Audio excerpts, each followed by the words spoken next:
मेरे प्रिय आत्मा, सुना है मैंने एक खतरनाक तूफान में कोई नाव उलट गई थी। एक व्यक्ति उस नाव में बच गया और एक निर्जन द्वीप पर जा लगा। दिन, 2 दिन, 4 दिन, सप्ताह, 2 सप्ताह उसने प्रतीक्षा की कि जिस बड़ी दुनिया का वो निवासी था वहां से कोई उसे बचाने आ जाएगा। फिर महीने भी बीत गए और वर्ष भी बीतने लगा। फिर किसी को आते न देखकर वो धीरे धीरे प्रतीक्षा करना भी भूल गया। 5 वर्षों के बाद कोई जहाज वहां से गुजरा। उस एकांत निर्जन द्वीप पर उस आदमी को निकालने के लिए जहाज ने लोगों को उतारा, और जब उन लोगों ने उस खो गए आदमी को वापस चलने को कहा तो वो विचार में पड़ गया। उन लोगों ने कहा, क्या विचार कर रहे हैं, चलना है या नहीं? तो उस आदमी ने कहा, अगर तुम्हारे साथ जहाज पर कुछ अखबार हों जो तुम्हारी दुनिया की खबर लाए हों तो मैं पिछले दिनों के कुछ अखबार देख लेना चाहता हूं। अखबार देखकर उसने कहा, तुम अपनी दुनिया संभालो और अपने अखबार भी, और मैं जाने से इनकार करता हूं। बहुत हैरान हुए वे लोग। उनकी हैरानी स्वाभाविक थी, पर वो आदमी कहने लगा, इन 5 वर्षों में मैंने जिस शांति, जिस मौन और जिस आनंद को अनुभव किया है वो मैंने पूरे जीवन के 50 वर्षों में भी तुम्हारी उस बड़ी दुनिया में कभी अनुभव नहीं किया था। और सौभाग्य और परमात्मा की अनुकंपा कि उस दिन तूफान में नाव उलट गई और मैं इस द्वीप पर आ लगा। यदि मैं कभी इस द्वीप पर न लगा होता तो शायद मुझे पता भी न चलता कि मैं किस बड़े पागल खाने में 50 वर्षों से जी रहा था। हम उस बड़े पागल खाने के हिस्से, उसमें ही पैदा होते हैं, उसमें ही बड़े होते हैं, उसमें ही जीते हैं, और इसलिए कभी पता भी नहीं चल पाता कि जीवन में जो भी पाने योग्य है वो सभी हमारे हाथ से चूक गया है। और जिसे हम सुख कहते हैं और जिसे हम शांति कहते हैं उसका ना तो सुख से कोई संबंध है और ना शांति से कोई संबंध है। और जिसे हम जीवन कहते हैं शायद वो मौत से किसी भी हालत में बेहतर नहीं है। लेकिन परिचय कठिन है। चारों ओर एक शोरगुल की दुनिया है, चारों ओर शब्दों का, शोरगुल का उपद्रवग्रस्त वातावरण है। उस सारे वातावरण में हम वे रास्ते ही भूल जाते हैं जो भीतर मौन और शांति में ले जा सकते हैं। इस देश में और इस देश के बाहर भी कुछ लोगों ने अपने भीतर भी एकांत द्वीप की खोज कर ली। ना तो ये संभव है कि सभी की नावें डूब जाएं, ना ये संभव है कितने तूफान उठें, और ना यही संभव है कितने निर्जन द्वीप मिल जाएं जहां सारे लोग शांति और मौन को अनुभव कर सके। लेकिन फिर भी ये संभव है कि प्रत्येक व्यक्ति अपने भीतर ही उस निर्जन द्वीप को खोज ले। ध्यान अपने ही भीतर उस निर्जन द्वीप की खोज का मार्ग है। ये भी समझ लेने जैसा है कि दुनिया के सारे धर्मों में बहुत विवाद है, सिर्फ एक बात के संबंध में विवाद नहीं है और वो बात ध्यान है। मुसलमान कुछ और सोचते, हिंदू कुछ और, ईसाई कुछ और, पारसी कुछ और, जैन बौद्ध कुछ और। उनके सिद्धांत सबके बहुत भिन्न भिन्न हैं, लेकिन एक बात के संबंध में इस पृथ्वी पर कोई भी भेद नहीं है। और वो ये है कि जीवन के आनंद का मार्ग ध्यान से होकर जाता है, और परमात्मा तक अगर कोई भी कभी पहुंचा है तो ध्यान की सीढ़ी के अतिरिक्त और किसी सीढ़ी से नहीं। वो चाहे जीसस, फिर चाहे बुद्ध, और चाहे मोहम्मद, और चाहे महावीर, कोई भी जिसने जीवन की परम धन्यता को अनुभव किया है, उसने अपने ही भीतर गहरे में डूब कर उस निर्जन द्वीप की खोज कर ली। इस ध्यान के विज्ञान के संबंध में 2-3 बातें आपसे कहना चाहूंगा। पहली बात तो ये कि साधारणतः जब हम बोलते हैं तभी हमें पता चलता है कि हमारे भीतर कौन से विचार चलते थे। ध्यान का विज्ञान इस स्थिति को, जब हम बोलते हैं तभी हमें पता चलता है हमारे भीतर क्या था, अत्यंत ऊपरी अवस्था मानता है। अगर एक आदमी न बोले तो हम पहचान भी ना पाएं कि वो कौन है, क्या है। सुकरात ने किसी आदमी से मिलते वक्त कहा कि तुम बोलो कुछ तो मैं पहचान लूं कि तुम कौन हो। तुम न बोलो कुछ तो पहचान बहुत मुश्किल है। इसलिए तो हम जानवरों को अलग अलग नहीं पहचान पाते, क्योंकि वे बोलते नहीं हैं, और मौन में सारी शक्लें एक जैसी हो जाती। शब्द हमारे बाहर प्रकट होता है तभी हमें पता चलता है हमारे भीतर क्या था। ध्यान का विज्ञान कहता है ये अवस्था सबसे ऊपरी अवस्था है चित्त की, सरफेस, ऊपर की परत है। हम नहीं बोले होते हैं तब भी पहले उसके विचार भीतर चलता है, अन्यथा हम बोलेंगे कैसे। अगर मैं कहता हूं ओम, तो इसके पहले कि मैंने कहा, उसके पहले मेरे भीतर ओंठों के पार और मेरे हृदय के किसी कोने में ओम का निर्माण हो जाता है। ध्यान कहता है वो दूसरी परत है व्यक्तित्व की गहराई की। साधारणतः आदमी ऊपर की परत पर ही जीता है, उसे दूसरी परत का भी पता नहीं होता। उसके बोलने की दुनिया के नीचे भी एक सोचने का जगत है, उसका भी उसे कुछ पता नहीं होता। काश हमें हमारे सोचने का जगत का पता चल जाए तो हम बहुत हैरान हो जाएं। जितना हम सोचते हैं उसका बहुत थोड़ा सा हिस्सा वाणी में प्रकट होता है। ठीक ऐसे ही जैसे एक बर्फ के टुकड़े को हम पानी में डाल दें तो एक हिस्सा ऊपर हो और नया हिस्सा नीचे डूब जाए।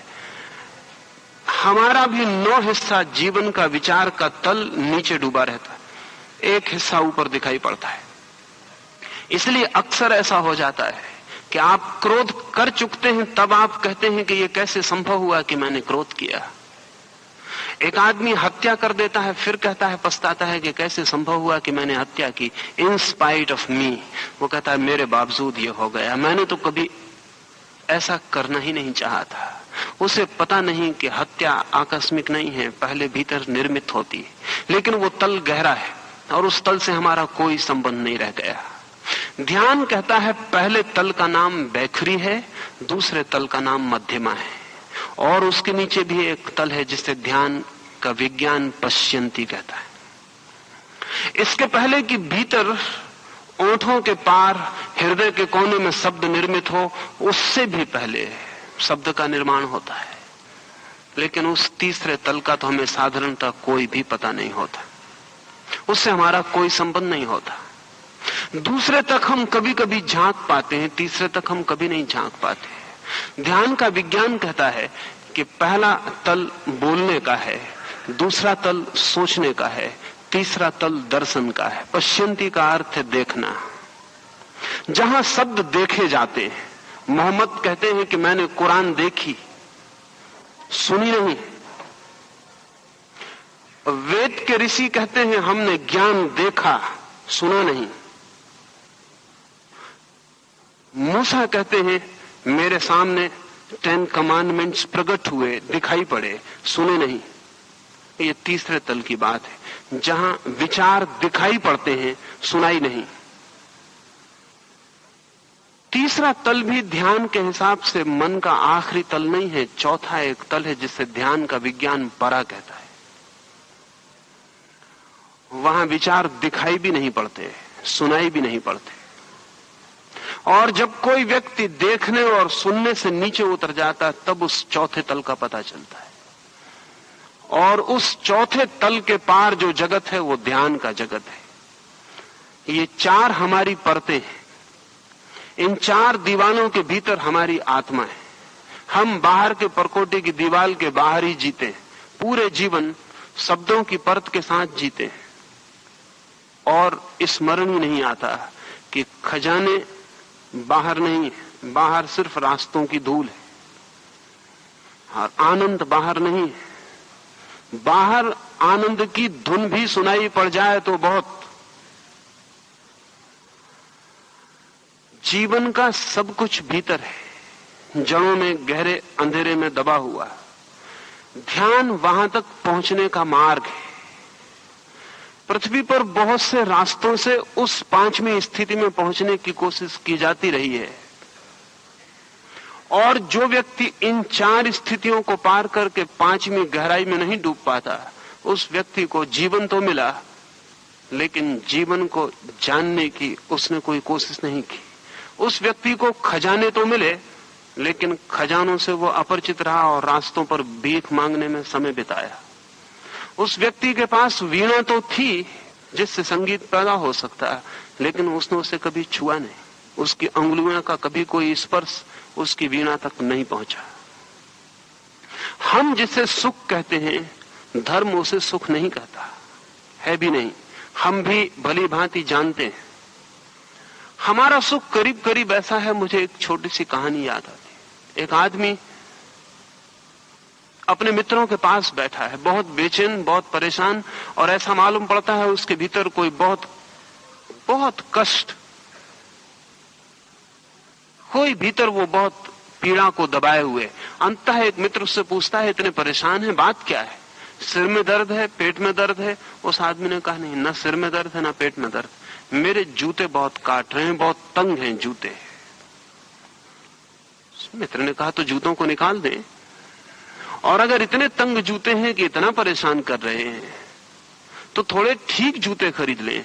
उस आदमी ने कहा, नहीं, ये ना हो सकेगा, मैं वैसे ही बहुत मुसीबत में हूं।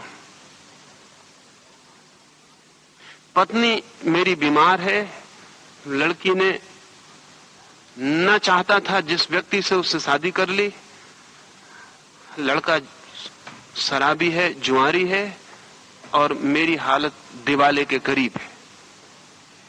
नहीं, मैं वैसे ही बहुत दुख में हूं। उन मित्रों ने कहा, आप पागल हैं, वैसे ही बहुत दुख में हैं तो इस जूते को तो बदल ही ले। उस आदमी ने कहा, इस जूते के साथ ही मेरा एकमात्र सुख रह गया है। तब तो वे बहुत चकित हुए। उन्होंने कहा, ये सुख किस प्रकार का है? उस आदमी ने कहा, मैं इतनी मुसीबतों में हूं, दिन भर ये जूता मुझे काटता है, सांझ जब मैं इस जूते को उतारता हूं तो मुझे बड़ी राहत मिलती।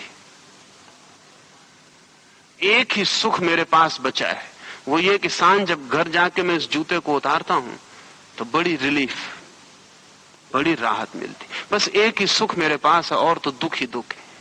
इस जूते को मैं नहीं बदल सकता हूं। जिसे हम सुख कहते हैं वो तंग जूते से ज्यादा सुख नहीं है, रिलीफ से ज्यादा सुख नहीं है। जिसे हम सुख कहते हैं वो थोड़ी सी देर के लिए किसी तनाव से मुक्ति है, नकारात्मक है, निगेटिव है। एक आदमी थोड़ी देर के लिए शराब पी लेता है और सोचता है सुख में। एक आदमी थोड़ी देर के लिए सेक्स में उतर जाता है और सोचता है कि सुख में। एक आदमी थोड़ी देर के लिए संगीत सुन लेता है और सोचता है कि सुख में। एक आदमी बैठ के गपशप कर लेता है, हंसी मजाक कर लेता है, हंस लेता है और सोचता है कि सुख में। ये सारे सुख तंग जूते को सांझ उतारने से भिन्न नहीं है। इनका सुख से कोई भी संबंध नहीं। सुख एक पॉजिटिव, एक विधायक स्थिति है, नकारात्मक नहीं। सुख छींक जैसी चीज नहीं है कि आपको छींक आ जाती है, पीछे थोड़ी राहत मिलती है क्योंकि छींक परेशान कर रही थी। वो एक नकारात्मक चीज नहीं है कि बोझ मन से उतर जाता है और पीछे अच्छा लगता है। सुख एक विधायक अनुभव है, लेकिन बिना ध्यान के वैसा विधायक सुख किसी को अनुभव नहीं होता है। और जैसे जैसे आदमी सभ्य और शिक्षित हुआ है, वैसे वैसे ध्यान से दूर हुआ है। सारी शिक्षा, सारी सभ्यता आदमी को दूसरों से कैसे संबंधित हो ये तो सिखा देती है, लेकिन अपने से कैसे संबंधित हो ये नहीं सिखाती। समाज को कोई प्रयोजन भी नहीं है कि आप अपने से संबंधित हो। समाज चाहता है आप दूसरों से संबंधित हो। ठीक से, कुशलता से बात पूरी हो जाती। आप कुशलता से काम करें, बात पूरी हो जाती। समाज आपको एक फंक्शन से ज्यादा नहीं मानता। अच्छे दुकानदार हो, अच्छे नौकर हो, अच्छे पति हो, अच्छी मां हो, अच्छी पत्नी हो, बात समाप्त हो गई। आपसे समाज को कोई लेना देना नहीं है। इसलिए समाज की सारी शिक्षा उपयोगिता है, यूटिलिटी। समाज सारी शिक्षा ऐसी देता है जिससे कुछ पैदा हो। आनंद से कुछ भी पैदा होता नहीं दिखाई पड़ता। आनंद कोई कमोडिटी नहीं है जो बाजार में बिक सके। आनंद कोई ऐसी चीज नहीं जिसे रुपए में बंजाया जा सके। आनंद कोई ऐसी चीज नहीं जिसे बैंक बैलेंस में जमा किया जा सके। आनंद कोई ऐसी चीज नहीं है जिसकी कोई भी मूल्य, जिसकी कोई भी बाजार में कीमत हो सके। इसलिए समाज को आनंद से कोई प्रयोजन नहीं है। और कठिनाई यही है कि आनंद भर एक ऐसी चीज है जो व्यक्ति के लिए मूल्यवान है, बाकी कुछ भी मूल्यवान नहीं है। लेकिन जैसे जैसे आदमी सभ्य होता है, यूटिलिटेरियन होता है। सब चीजों की उपयोगिता होनी चाहिए। मेरे पास लोग आते हैं, वे कहते हैं ध्यान से क्या मिलेगा। शायद वे सोचते होंगे रुपए मिले, मकान मिले, कोई पद मिले। ध्यान से न पद मिलेगा, न रुपए मिलेंगे, न मकान मिलेगा। ध्यान कोई उपयोगिता नहीं है। लेकिन जो आदमी सिर्फ उपयोगी चीजों की तलाश में घूम रहा है, वो आदमी सिर्फ मौत की तलाश में घूम रहा है। जीवन की भी कोई उपयोगिता नहीं। जीवन में जो भी महत्वपूर्ण है वो पर्पसलेस है। जीवन में जो भी महत्वपूर्ण है उसकी बाजार में कोई कीमत नहीं। प्रेम की कोई कीमत है बाजार में? कोई कीमत नहीं है। आनंद की कोई कीमत है? कोई कीमत नहीं है। प्रार्थना की कोई कीमत है? कोई कीमत नहीं। ध्यान की, परमात्मा की, इनकी कोई भी कीमत नहीं है। लेकिन जिस जिंदगी में अनुपयोगी, नॉन यूटिलिटेरियन मार्ग नहीं होता, उस जिंदगी में सितारों की चमक भी खो जाती है। उस जिंदगी में फूलों की सुगंध भी खो जाती है। उस जिंदगी में पक्षियों के गीत भी खो जाते हैं। उस जिंदगी में नदियों की दौड़ती हुई गति भी खो जाती है। उस जिंदगी में कुछ भी नहीं बचता, सिर्फ बाजार बचता है। उस जिंदगी में काम के सिवाय कुछ भी नहीं बचता है। उस जिंदगी में तनाव और परेशानी और चिंताओं के सिवाय कुछ भी नहीं बचता। और जिंदगी चिंताओं का एक जोड़ नहीं है, लेकिन हमारी जिंदगी चिंताओं का एक जोड़ है। ध्यान हमारी जिंदगी में उस डायमेंशन, उस आयाम की खोज है जहां हम बिना प्रयोजन के, सिर्फ होने मात्र में, जस्ट टू बी, होने मात्र में आनंदित होते हैं।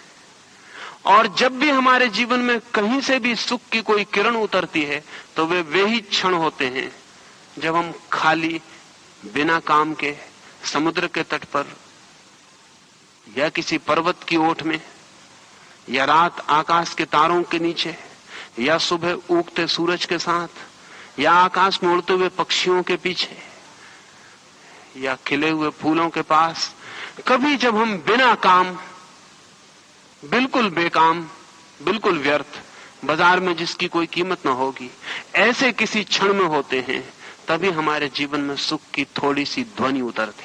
लेकिन ये आकस्मिक, एक्सीडेंटल होती। ध्यान व्यवस्थित रूप से इस किरण की खोज है। ये कभी होती है। ये ट्यूनिंग कभी हम विश्व के और हमारे बीच संगीत का सुर बंध जाता है, कभी। ठीक वैसे ही जैसे कोई बच्चा सितार को छेड़ दे और कोई राग पैदा हो जाए, आकस्मिक। ध्यान व्यवस्थित रूप से जीवन में उस द्वार को बड़ा करने का नाम है जहां से आनंद की किरण उतरनी शुरू होती। जहां से हम पदार्थ से छूटते हैं और परमात्मा से जुड़ते हैं। मेरे देखे ध्यान से ज्यादा बिना कीमत की कोई चीज नहीं है और ध्यान से ज्यादा बहुमूल्य भी कोई चीज नहीं है। और आश्चर्य की बात यह है कि ये जो ध्यान, प्रार्थना या हम कोई और नाम दें, ये इतनी कठिन बात नहीं है जितना लोग सोचते हैं। कठिनाई अपरिचय की, कठिनाई न जानने के अतिरिक्त और कुछ भी नहीं। जैसे हमारे घर के किनारे पर ही कोई फूल खिला हो और हमने खिड़की न खोली हो, जैसे बाहर सूरज खड़ा हो और हमारे द्वार बंद हो, जैसे खजाना सामने पड़ा हो और हम आंख बंद किए बैठे हो, ऐसी कठिनाई। अपने ही हाथ से अपरिचय के कारण कुछ हम खोए हुए बैठे हैं जो हमारा किसी भी क्षण हो सकता है। ध्यान प्रत्येक व्यक्ति की क्षमता है, क्षमता ही नहीं, प्रत्येक व्यक्ति का अधिकार भी। परमात्मा जिस दिन व्यक्ति को पैदा करता है, ध्यान के साथ ही पैदा करता है। बच्चों में बूढ़ों से ज्यादा ध्यान होता, इसलिए बच्चों की जिंदगी में बूढ़ों से ज्यादा आनंद की पुलक होती। इसलिए बच्चों की आंखों में कुछ अलौकिक। बच्चे बोलते भी हैं तो जैसे मौन भीतर से बोलता है, बूढ़े बोलते भी हैं तो मौन से बचने के लिए। दो आदमी पास बैठते हैं तो इसलिए जल्दी से बात शुरू कर देते हैं कि कहीं मौन न घेर ले, कहीं चुप्पी बीच में ना आ जाए, अन्यथा कठिनाई होगी। फिर उस मौन को तोड़ना कठिन पड़ेगा। अगर पति पत्नी से थोड़ी देर न बोले तो खतरा है, पत्नी न बोले तो खतरा है। मौन थोड़ी देर आ जाए तो डर है, क्योंकि बीच में फिर मौन को तोड़ना बहुत मुश्किल हो जाएगा, उसे पिघलाना मुश्किल होगा। हम उसे आने ही नहीं देते, हम बोल बोल के मौन से बचते रहते हैं। बच्चे अगर बोलते हैं तो उनसे मौन बोलता है, बूढ़े अगर बोलते हैं तो सिर्फ मौन से एक एस्केप, एक पलायन। लेकिन हम बच्चों को जल्दी बूढ़े बनाने की कोशिश में लग जाते हैं। जब तक वे बच्चे रहते हैं तब तक भरोसे के योग्य नहीं रहते। जब तक वे बच्चे रहते हैं तब तक हमारी काम की दुनिया के हिस्से नहीं रहते। हम शीघ्र ही उन्हें जो परमात्मा से मिला है उसे तोड़ने, मोड़ने और अपने रास्तों में लगाने में तत्पर हो जाते हैं। इसके पहले कि बच्चा जान पाए कि क्या उसके पास था, हम उसे करीब करीब उससे अपरिचित कर देते हैं और उससे परिचित कर देते हैं जिससे वो जिंदगी भर परिचित रहेगा और अपनी मूल संपदा से अपरिचित रह जाएगा। ध्यान हमारा स्वभाव है, उसे हम जन्म के साथ लेके पैदा होते हैं और इसलिए बाद में ध्यान से परिचित होना कठिन नहीं है, क्योंकि कुछ जो हमारा है, जिसे हम केवल भूल गए हैं, विस्मरण किया है, उसे हम पुनः याद कर लेते हैं। स्मरण से ज्यादा नहीं है ध्यान, एक रिमेम्बरिंग। कुछ था हमारे पास जिसे हम भूल गए हैं और पुनः याद कर लेते हैं, इसलिए कठिन नहीं है और प्रत्येक व्यक्ति ध्यान में प्रविष्ट हो सकता है। ध्यान मंदिर से एक ऐसे स्थान का प्रयोजन है जहां किसी भी धर्म का, किसी भी मार्ग का और किसी भी तरह से सोचने वाला व्यक्ति वैज्ञानिक रूप से, साइंटिफिक विधि से ध्यान से परिचित हो सके और ध्यान में प्रवेश कर सके। इतना ही नहीं, ध्यान के मार्ग पर जो बाधाएं हैं उनसे परिचित हो सके वैज्ञानिक ढंग से।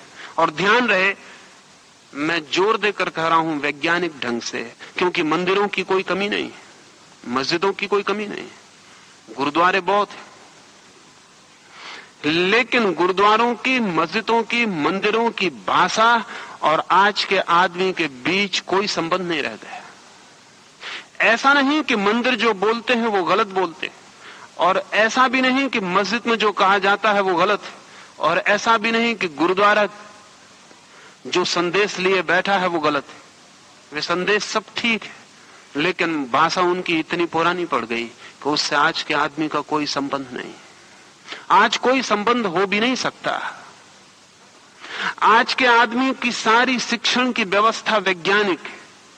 और मंदिर और मस्जिद और गुरुद्वारे के सोचने के सारे ढंग पूर्व वैज्ञानिक, प्री साइंटिफिक। उनसे आज के आदमी का कहीं भी कोई तालमेल नहीं हो पाता।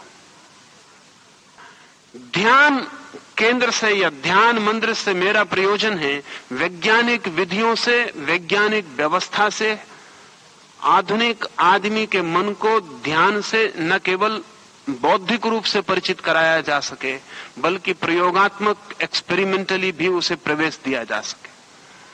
और बौद्धिक रूप से ध्यान से परिचित होना बहुत कठिन है, प्रयोगात्मक रूप से परिचित होना बहुत सरल है। कुछ चीजें हैं जिन्हें हम करके ही जान सकते हैं, जिन्हें हम जान के कभी नहीं कर सकते। असल में उन्हें हम जान ही नहीं सकते जब तक कि हम कर न लें। एक वैज्ञानिक व्यवस्था जिससे प्रत्येक व्यक्ति आज की आधुनिकतम व्याख्या, भाषा, प्रतीकों में समझ पा सके, न केवल समझ पा सके बल्कि कर भी सके और ध्यान से परिचित भी हो सके। इसमें 2-3 बातें ख्याल में ले लेने जैसी हैं। कई बार बहुत छोटी सी चीजें हमारे ख्याल में नहीं होती। डॉक्टर पर्ल्स एक अमेरिकन मनोवैज्ञानिक है। उसने एक बहुत छोटी सी बात पर जिंदगी भर प्रयोग किया, एक बहुत छोटी बात जिसका हमें ख्याल भी नहीं हो सकता। उसका कहना है कि जो आदमी भोजन ठीक से चबा के नहीं करता, उस आदमी की जिंदगी में हिंसा ज्यादा होगी, वो ज्यादा वायलेंट होगा। जो आदमी भोजन ठीक से चबा के करता है, उसकी जिंदगी में हिंसा कम हो जाएगी। ये बहुत अजीब सी बात मालूम पड़ती है। चबाने से और हिंसा का क्या संबंध हो सकता है?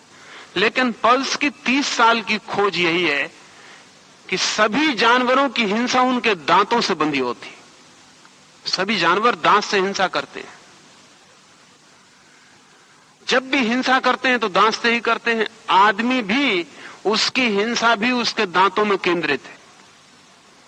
लेकिन आदमी ने जो भोजन विकसित किए हैं उनमें उतनी हिंसा नहीं हो पाती, इसलिए उसके दांत की हिंसा उसके पूरे शरीर में फैल जाती।